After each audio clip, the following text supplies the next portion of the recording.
Patrick Lancaster. Right now we are in the center of Donetsk, just outside the main trauma hospital. And unfortunately today we are going to be trying to find out some information about a child that was injured in the Petrovka district of Donetsk yesterday. As far as we know, he has been brought to this hospital and they have been doing their best to help him recover from his shrapnel injuries and the concussion he received is the information we're getting now. But we're going to have a talk with the hospital staff here and hopefully the child himself and his family. But we're here to show you everything as we get it. So we're not sure how this is going to play out yet, but we're going to show you the facts here on the ground as we see them, what the real facts are, what the Western mainstream media will never tell you. You won't see this anywhere in the Western mainstream media. They won't tell you Ukrainian shelling of a civilian area in Donetsk injured a child. There are many children that have been injured by this shelling of civilian areas.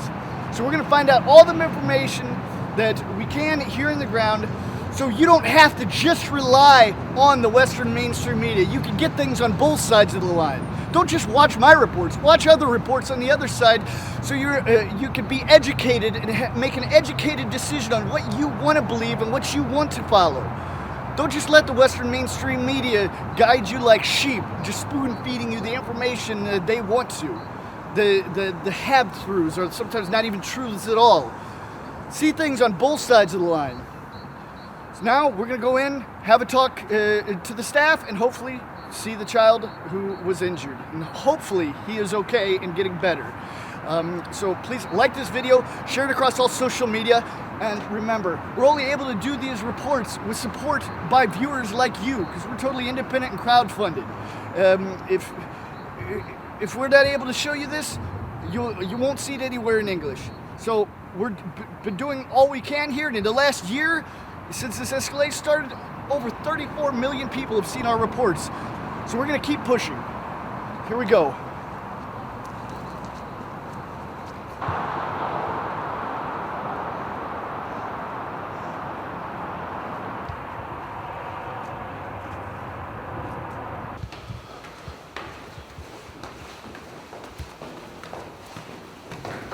Я заместитель директора Республиканского травматологического центра по хирургической работе Анаприенко Вадим Игоревич.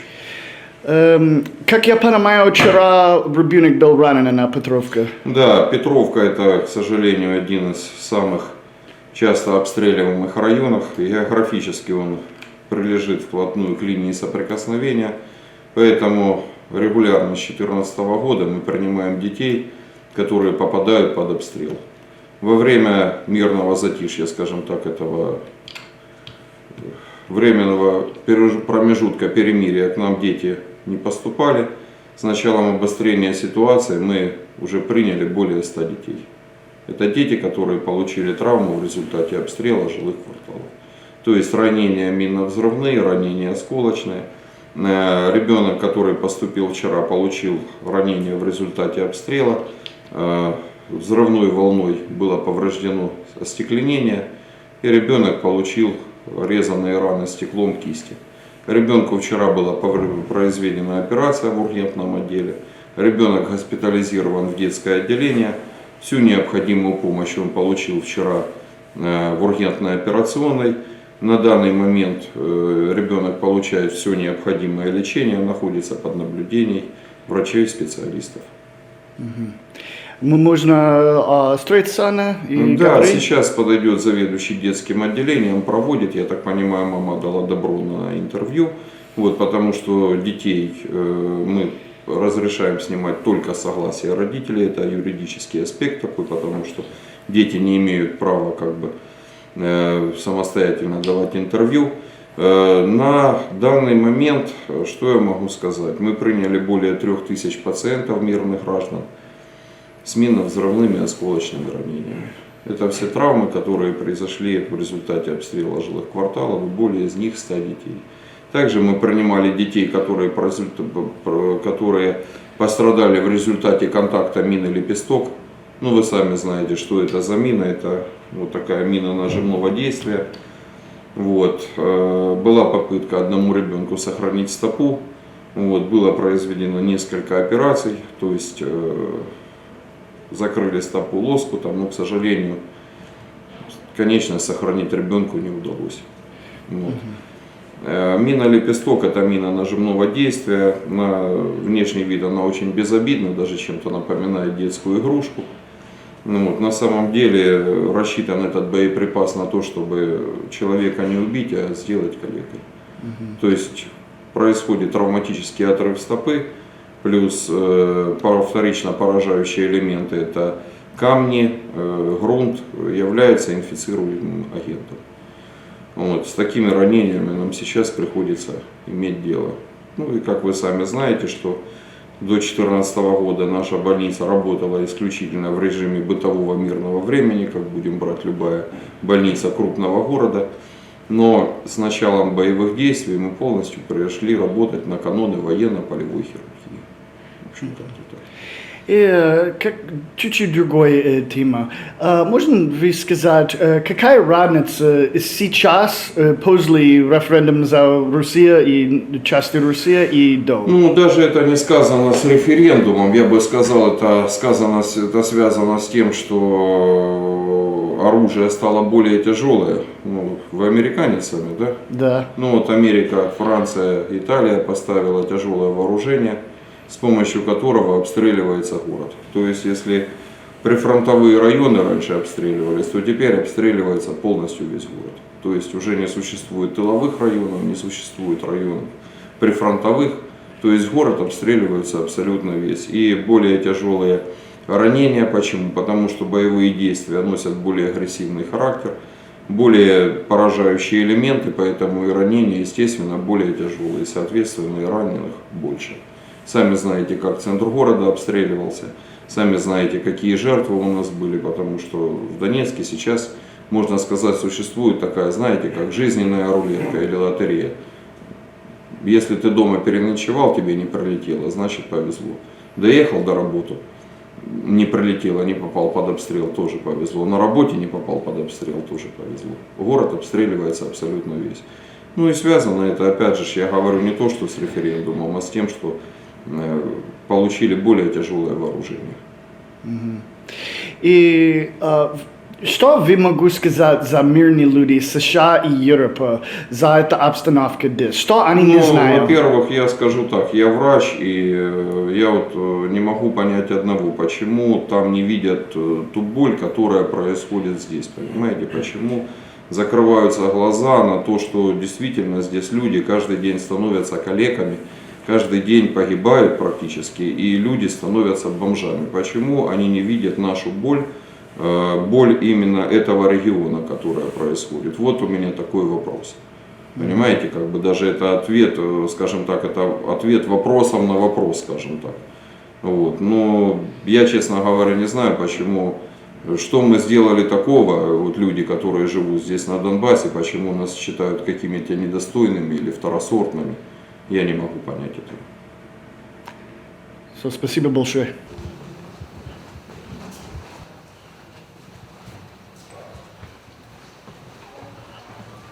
Можно сказать, что произошло? Ну, мы с бабушкой там дома сидели на кухне, и там у нас резко какой-то взрыв был, и дом развалился. Ага. Откуда это?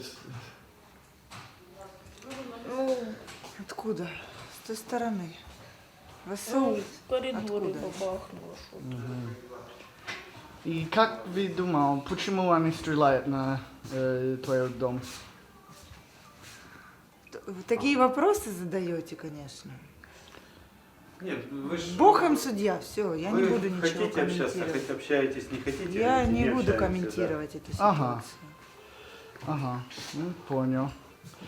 И как ты чувствуешь сейчас? Ну, сейчас я себя нормально чувствую. Да? Спасибо нашим врачам. Они хорошие сделали, да? Да, герои. И скорая, и вообще. Вовремя приехала. Все вовремя, все быстро, да. Спасибо обычным людям, всем, кто помогает, кто слышит, кто знает эту ситуацию. И вы мама, да? Мама, да. Ага. И сколько лет? 9. 9 лет ребенку. 9 лет? Да, Ага. 9 лет. Ага, понял. Петровка, да? Да. Какой- Покровский район. Ага, какой Города Донецка. улица? Менделеева. Менделеева. Дом 35, да. Ага. И как там сейчас? Ну как, руины. Полный? Ну, может, что-то есть. Я в больнице нахожусь. Я не А. знаю, что там сейчас. Ага. Разбирают завалы, наверное. Люди, обычные жители. В крышу прямое попадание в дом. Ага. Как раз там, где находился ребенок с бабушкой. Понял. И вы живете на мирный район? Мирный, конечно, там нет никаких военных. Нету военных объектов? Нет, это обычный дом, частный дом. Как это? Почему украинские стреляют там, если это И обычно? правда, почему? Это к ним, наверное, вопрос. 9 лет живем в войне. Ага. Каждый день одно и так то же. Стреляют и стреляют все по населению. Мгм. Вы бабушка? Я бабушка, не их, я другая. А, вы тоже живете в Петровке, да? Нет, А я где? в другом месте живу. Откуда? Я в пригороде Донецка. Ага, там тоже прилет? Да. У нас на Розовке разбомбили полностью школу. ДК. Это Ага. поселок после Ждановки. Ага, Вот. и там тоже... Хорошо, что деток не было. Это было в ночное время. Там никаких полигонов, ничего нет. Нету военных объектов? Нету военных объектов. Почему, никаких. почему украинские стреляют там? А почему они стреляют все это время? Вы что, не верите, что они стреляют? Мы сегодня не могли здесь уснуть, потому что такие были грохот, прилеты. Ага, это тютная центра, да? Да? Мгм. И твой ребенок... Это мальчик мой внучок. Он упал просто. ага. Это пострадавшие. Ага. Приехали люди, не могут в себя прийти от такого сумасшествия, которое творится. Вы понимаете? Вот и все. Мгм. Мама не могла ребенка, не знала, трусилась тут бедная. Ну представьте, ушел на работу человек и пришел, все, ребенок уже ранен. Что вы будете дальше? Где вы будете жить? Конечно, жить. Не, где? Как? Где? Если дома нету. Где? Где-то. Будем что-то делать, восстанавливать, я не знаю. Мир не без добрых людей. У меня есть. Там уже вся улица им помогает. Вот, смотри, нет? Вы хватит все или нужно что-нибудь будет? Еще раз. Вы хватит все или нужно что-нибудь будет? Нужно помочь? Да, восстановить дом. Остановить войну. Что вы можете сделать? Помогите. Вы есть Сбербанк карта? Есть. Может дать номер? Люди могу помочь. ПСБ на данный момент только с Ага, собой. можно вижу номер и сказал сам. Да, могу дать карты номер. Напиши. Я жил здесь уже 8 лет. Смотрите, а что вы не видите, что здесь Украина стреляет? Да, я вижу, но если я сказал, украинец сказал, я не говорю прав. Я снимаю, что местные люди говорят, что есть, что факт, и я покажу полное интервью на интернет. Ну что подождите, это только сейчас начали вы об этом вещать, а раньше где? Я тут 8 лет. Ну и кто вас слышит? М, За рубежом этого не покажут. Я есть мой YouTube канал, который я пытался покажу мир правды. Каждый мой репортаж переводчик на английский и полный по-русски. So, и это год на 22-23 35 миллионов человек Смотрите, посмотрим. вот этот ребенок родился в 15 году. Он не видел мирного неба. Мы постоянно под обстрелами, постоянно.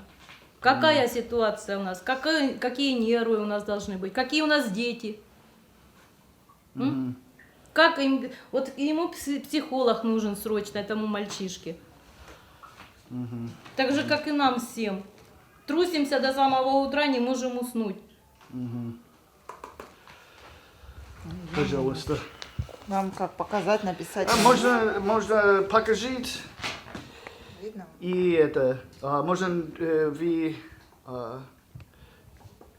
читать? Читать. Продиктовать номер? Да. ПСБ 22 200305 10 61 81 36. Вы нам скажите, как И имя на карте какой? твою фамилию. Матиенко Любовь Александровна. Это твой дом, да? Да, то, что от него осталось. Мам, дай посмотреть. Подожди. Подожди. Вот это правда. Да, это я. Покажите правду, мы вас просим просто. Да, Всю будет, правду. будет. И я надеюсь, люди будут помочь мне на карте. Это обычные русские карты, они могут переводчик, да? Да, ФСБ, да. Да, я надеюсь, люди будут Российская помочь. карта. Российская карта, Да. да, российская. Ага. Ну, все будет хорошо. Спасибо. Спасибо извини. вам. До свидания. До свидания. До свидания. Ага, и вам удачи, всего доброго. До свидания. Удачи. До свидания. All right, so we've seen the situation here on the ground with this young boy that was injured by Ukrainian shelling yesterday. We've talked to them and we see that there is an option to help them, at least from the Russian bank system. So for my Russian viewers out there, if you could transfer them something to help them rebuild their home, it would be wonderful and much needed help for them. As you can see in the photos, their home is completely destroyed as a result of Ukraine firing on their civilian area, their home. I mean, as you saw, they said there's no military targets near their home, as many attack locations here in Donetsk, just intense everyday shelling of civilian areas. So we're just going to keep on showing you all the facts here on the ground, as we always do, and just help us show the world what's really happening. Please share this video. Hit the like button, hit the subscribe button if you're new, and let's just show the world together what's really happening here. And remember, first of all, if you can, help this family, but also remember our work is completely crowdfunded, and we're able to do these reports with the support of viewers like you. You can support our work with the link on the screen or in the description.